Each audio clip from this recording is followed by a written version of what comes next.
3, 2, 1, gravando. Muito bem. Então, você acredita que uma pessoa é definida pelo seu passado?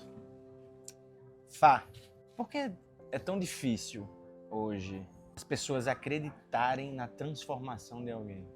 Porque a gente vive numa cultura marcada pelo erro, né? Não pela graça. Então é o erro que marca, né? Eu fiquei lembrando, enquanto você falava sobre essa questão da cultura marcada pelo erro, pelo fracasso e não pelo acerto. A gente teve um piloto de Fórmula 1, lembrando que Fórmula 1 é a elite do automobilismo, né? Ninguém consegue, né? Qualquer pessoa consegue chegar lá. E aí a gente teve um piloto que estava entre os 20 melhores pilotos do mundo, Rubens Barrichello, o Rubinho. Ele não só fazia parte da elite, como ele integrava naquele instante a maior escuderia do momento, que era a Ferrari. Só que, eventualmente, ele chegava em segundo lugar e não em primeiro. E ainda hoje, o mundo insiste em olhar para Rubinho como um fracassado, como alguém que chega atrasado, como alguém que chega em segundo. Tipo isso que você falou, era para né? ser um motivo de orgulho do brasileiro, né? O pobre virou motivo de chacota, né? É porque até hoje. É engraçado que muitos acreditam que um Deus pode até perdoar, mas ele não transforma o passado da pessoa. Mas o problema não está em Deus.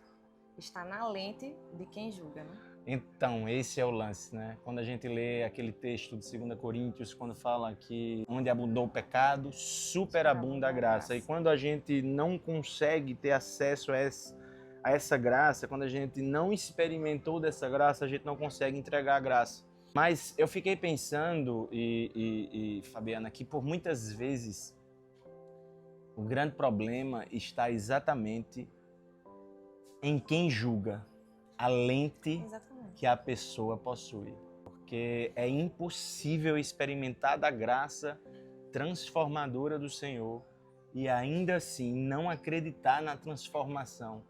Olhar para outra pessoa com olhos de julgamento e não acreditar na transformação. Mas Freud já dizia isso, né? Freud dizia: o julgamento alheio frequentemente reflete a própria repressão. Julgamos no outro aquilo que não conseguimos lidar em nós mesmos. O julgamento também pode ser uma projeção. Critico em você aquilo que escondo em mim. É exatamente isso, né?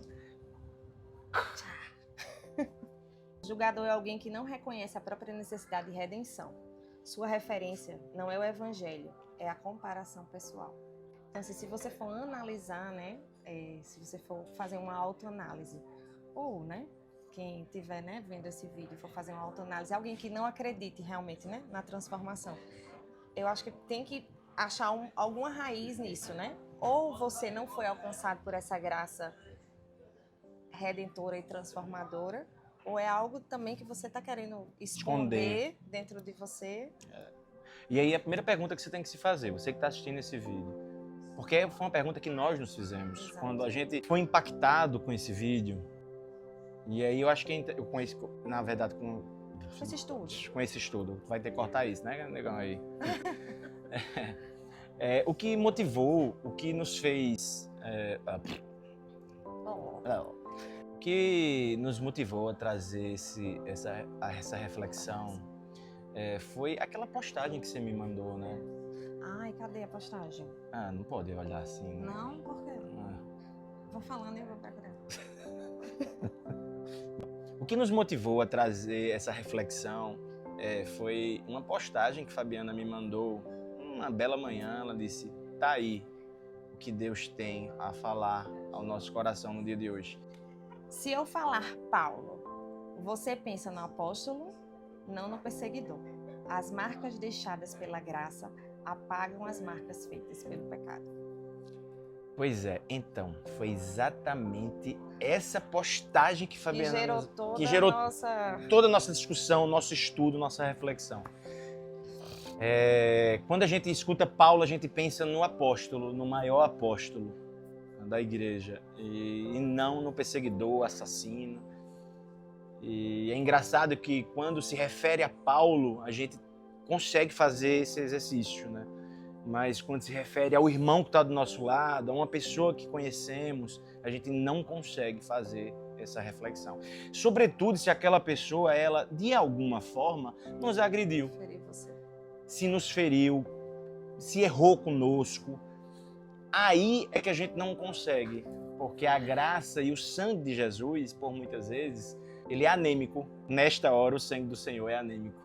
Só serviu para Paulo, né? Só serviu para Paulo ou para mim. É para mim, para mim. Mas para o irmão, não serviu. E assim, se a gente for pensar na gravidade do que Paulo fez, né, amor? Se a gente fosse trazer para os nossos dias, assim, né? Principalmente o contexto que a gente está vivendo atualmente também. Paulo, ele foi um verdadeiro terrorista. Ele era perseguidor e assassino de cristãos. Então, assim, acho que os que os cristãos mais temiam, digamos assim, era Paulo. Depois do encontro dele com Deus, ele foi transformado da água para o vinho. Então, de perseguidor, de terrorista religioso, digamos, virou um dos apóstolos mais conhecidos, que mais difundiu a fé cristã entre os gentios, né, os que não eram judeus. Escreveu mais livros, eu acho, no Novo Testamento. Foi Paulo. Enfim. Hoje a gente vê, quando a gente escuta o nome dele, a gente lembra do apóstolo, a gente lembra do homem servo, fiel a Deus, né? Não do que ele fez. Para mim, assim, a prova do poder de Deus transformador, né, na vida do homem. Mas Jung já dizia que aquilo que negamos em nós mesmos, projetamos nos outros. É o famoso efeito sombra. Então, mas Jesus também disse isso muito antes deles todos. Jesus já falou isso. Por que vês o argueiro no olho do teu irmão e não reparas a trave que está no teu olho? E a gente é muito tendencioso a isso. A gente não consegue olhar para a trave que está no nosso olho, para o nosso próprio erro. E ao invés disso, a gente se pega no cisco do olho do irmão. Não é assim, Fabiana? A gente é tão rápido em julgar e olhar o outro, né? Mas a gente é tão lento, tão devagar para a gente reconhecer os nossos próprios pecados, né? E, mais uma vez, eu me pego naquela situação que, para mim, é a pior parte. A gente, pra gente, é muito difícil, às vezes, reconhecer a transformação do outro e, principalmente, daquele que, de alguma forma, nos feriu, nos machucou. Deixa o Senhor ministrar o seu coração, assim como ministrou o nosso. Hein? Mas a gente aprendeu, ao longo do nosso estudo, reflexão, Deus que nós servimos, o Deus da Bíblia, o Deus de Jesus Cristo, Deus de Paulo. O Deus de Paulo, o Deus de João, de Amanda, de Rodrigo, de Fabiana. Ele é o Deus que transforma pecadores em colunas do céu. E a gente ficou debatendo alguns personagens, claro que são inúmeros, bíblicos, que são, assim, vamos dizer, provas, assim como Paulo, dessa transformação tão grande, assim, né? E o primeiro que a gente analisou foi a vida de Moisés. Né? Ah, Moisés. Também Moisés. um homicida, né? Um homicida fugitivo, essa é a verdade. Imagina, Moisés, ele, quando tinha 40 anos, ele era o escolhido por Deus para libertar o povo que vivia cativo no Egito.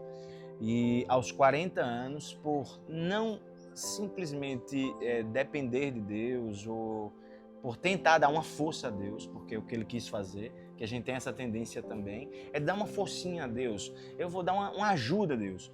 Ele simplesmente comete um ato insano e mata um egípcio sob a perspectiva e a justificativa de dizer, eu estava ajudando um hebreu.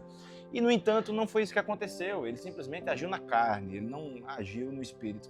E aí ele simplesmente se envergonha, fica com medo, foge para o Egito.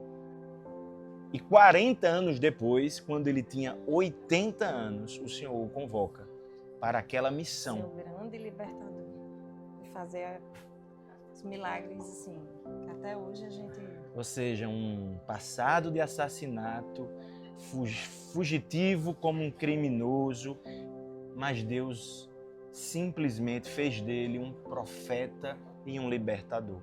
Cara, se o exemplo de Moisés não nos ensinar que o Deus que a gente serve é um Deus que transforma o passado, restaura a vida e ressignifica para um propósito escolhido por Ele, Então é melhor... Você nem conhece o Deus, né? Você nem conhece esse Deus. Não tem como conhecer esse Deus.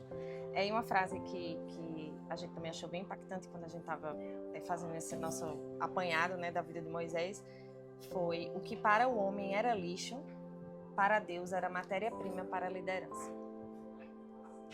Então, assim, o que aparentemente não servia para nada, aquele homem que aparentemente servia nada, que saiu da corte e depois passou ainda 40 anos no deserto, assim, né, longe do povo dele, depois foi usado para Deus como uma matéria-prima para a liderança. Tudo que ele viveu, na verdade, foi usado como matéria-prima por Deus. Mas assim, até tudo que Moisés passou, como a gente está falando, foi o que foi usado por Deus depois para transformar ele em quem ele ia ser. Né? E aí eu quero trazer uma palavra para você que está me escutando, também, que se pergunta e se questiona se Deus pode te usar porque você cometeu tantos erros no seu passado. Deixa eu te falar, meu irmão, minha irmã, Moisés também se questionou. Moisés também se envergonhou. Moisés também achava que não tinha capacidade. Achava que o povo não ia acreditar nele. Acreditava que não era possível que o Deus, o Yahvé, usasse a vida dele.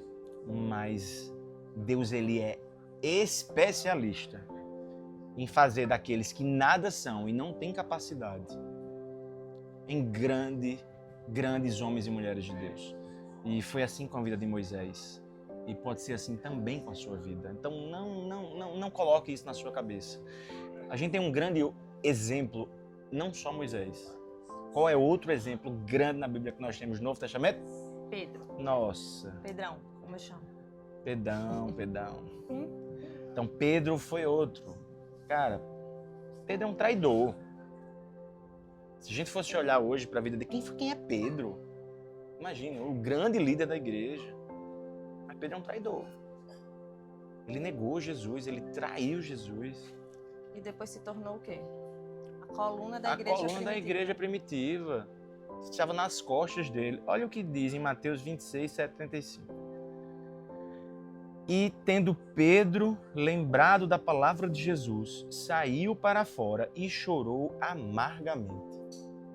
Cara, Pedro estava no pátio. Jesus sendo açoitado, acusado. E a palavra diz assim, que quando Pedro nega pela terceira vez, o galo canta e ele cruza o olhar dele com o de Jesus. Imagina a vergonha. E ele sai correndo e chora amargamente.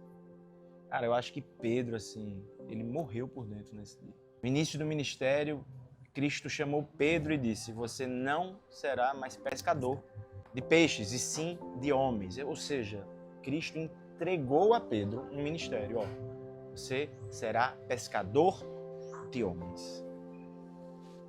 E o que foi que aconteceu com Pedro quando ele cometeu esse erro? Ele voltou para o mar. Achando que... Não, fiz tudo errado. Fiz tudo errado, não tem mais jeito. Eu acho que Jesus escolheu errado. Ele não tem como apagar aquilo que eu fiz. Eu acho que todo cristão já teve esse momento, né? De sentir que algo ia mudar, mas de repente você derrapou, assim, cometeu um erro, e aí você, não sou para isso. Eu sou o rei disso, né? Não sou para isso, Deus chamou outra pessoa aí que eu não... eu sou o rei disso. Aí Pedrão voltou lá para os peixinhos dele. Voltou para os peixes. Eu sou pescador de peixe mesmo. Só que Jesus, ele não chama errado. E tem uma frase que Fabiana sempre diz, né? O Senhor não perde os escolhidos, os chamados de vista. Então é mais ou menos isso. O Senhor não perde de vista aqueles que Ele chamou. E é o caso de Pedro aqui, né? Então Pedro, ele é essa pessoa. E é incrível a história de Pedro. E a história de Pedro se parece com a nossa história, com a minha história, com a história de Fabiana, com a sua história. A gente derrapa, a gente vacila, a gente escorrega, mas o Senhor nos levanta e nos lembra quem somos. Amém. E diferente da gente, né, diferente da nossa cultura atual, Deus não cancela pessoas arrependidas. Ele as restaura. Foi o que ele fez, né? Glória a Deus. Glória a Deus. Glória a Deus. O Senhor não nos mede. O Senhor nos mede com a régua dele. Graças a Deus. Que é diferente, né? Imagina, quando ele morreu por nós, sendo nós ainda pecadores, ele simplesmente acreditou que nós poderíamos ser diferentes. É bom lembrar disso também, quando você estiver se sentindo assim, o pior dos pecadores. Quem pode julgar você é ele. E tipo, a régua dele é diferente da régua do mundo, assim, das outras pessoas. Então, não se sinta, né? A palavra de Deus diz em 2 Coríntios, capítulo 5, 17, né? Se alguém está em Cristo, é nova criatura, as coisas velhas já passaram, eis que tudo se fez novo. Cara, a graça, ela é escandalosa, porque ela perdoa quem não merece. E geralmente, Fabiana, eu percebo que quando a gente tem dificuldade em perdoar alguém, ou em externar essa graça, ou em derramar essa graça na vida de outra pessoa, sobretudo aqueles que nos feriram, magoaram, erraram conosco, é porque a gente se acha melhor e mais merecedor. Então não entendeu nada. Então não entendeu nada da graça. Quando você abre os evangelhos e você se choca com quantas vezes Cristo lembra e relembra aos fariseus, aos judeus, que não é por merecimento, é graça. É exatamente o contrário, é para aqueles que não merecem. Eu lembro também, eu estava lembrando aqui agora. Para quem não sabe, o conceito de graça, né, é favor e merecido. Então... Exato. Estou lembrando aqui agora também que já foi outro estudo que nós fizemos, Zaqueu. Né? Então imagina, Zaqueu era o chefe dos publicanos, ou seja, ele era a escória, super odiado, muito rico, um cara assim que tinha muitas posses, e ele simplesmente, Cristo ia passar e ele olhou e disse, eu preciso saber quem é esse cara. E sobe numa árvore com maior dificuldade, porque ele era baixinho, e Jesus ia passando, olha para Zaqueu e faz, Zaqueu, desce que eu vou jantar na tua casa. E algo me chocou naquele dia, foi num devocional nosso. Eu olhei para Fabiana e disse, ô Fá, olha que engraçado. Jesus, o Rei dos Reis, o Senhor dos Senhores, o Messias, o Cristo, ele olha para Zaqueu. E se fôssemos nós, diríamos, Zaqueu, para de pecar, te converte, te ajeita, para de beber, para de fumar. Quando tu estiver bem alinhadinho, aí tu me procura. Esses seríamos nós. Cristo faz uma coisa só. Ama Zaqueu e diz assim, desce que eu vou na tua casa. E meus irmãos, que pancada, que pedrada o Senhor dá na gente. E aí Zaqueu lá reuniu todo tipo de pecado na casa dele e no meio do jantar ele vai e manda para Cristo. Senhor, darei metade das coisas que eu tenho para os pobres e se em alguém eu prejudiquei, restituirei 4 vezes mais. Então, o que é que a gente vê, né? Primeiro, ele experimentou a graça. E aí, após ele ter experimentado a graça, é que começou a haver a transformação na vida dele. E ele derramou graça. E aí, ele derramou a graça. E Cristo manda no final. Verdadeiramente hoje entrou salvação nesta casa. Porque ele avalia o coração. Arrepiou? Porque ele avalia o coração. As intenções. E não simplesmente enfim, Cristo é Cristo. E a graça é escandalosa. E a graça é escandalosa. Quem não compreende essa graça vive espiritualmente cego. Quem não vive essa graça, quem não consegue derramar graça, está cego. E é tão pecador quanto, quiçá mais, aquele a quem ele está julgando. E aí eu queria dizer uma coisa a você, que é muito sério, Fabiana. Eu estava pensando, filha, quando eu refletia sobre essa questão de não experimentar a graça, não derramar a graça, não conseguir olhar para outro com graça, e algo me chocou bastante, que quando você julga, você faz parceria com o acusador. O papel do acusador é de Satanás.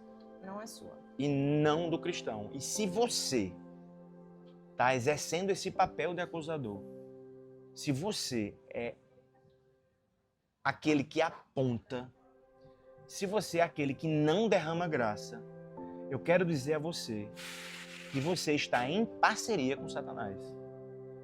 Foi o Forte, irmão. É forte, é pesado, mas é isso. Foi expulso o acusador dos nossos irmãos, Apocalipse 12:10. O mesmo que os acusa de dia e de noite diante do nosso Deus. Quando você vive para apontar os pecados alheios, você se alinha com o trabalho do inferno e não com o trabalho do céu. É forte. É pesado. Nós já fizemos isso. Eu acho que eu já fui essa pessoa. De vez em quando pode ser que a gente seja ainda. E de vez em quando possa ser que nós Se você der um vacilo, sejamos. a mente da gente já começa a querer julgar, né? Mas a boa notícia É é que o acusador pode ser transformado pela graça. pela graça. Onde abundou o pecado, superabundou a graça. Que foi o versículo que a gente falou no início, né? Então, se você é alguém que acusa por natureza, a graça para você também. A mesma graça que transformou assassinos, traidores e fanáticos pode mudar seu coração crítico e julgador. A mesma graça que transformou a minha vida podre, meu passado horrendo, pode transformar a sua. Pode transformar a sua língua acusadora, o seu coração duro, calejado, porque a graça do Senhor, ela transforma, ela restaura e ela projeta para algo muito maior. A pergunta que, depois de tudo isso, que você tem que se fazer é: eu vou escolher ser juiz ou irmão?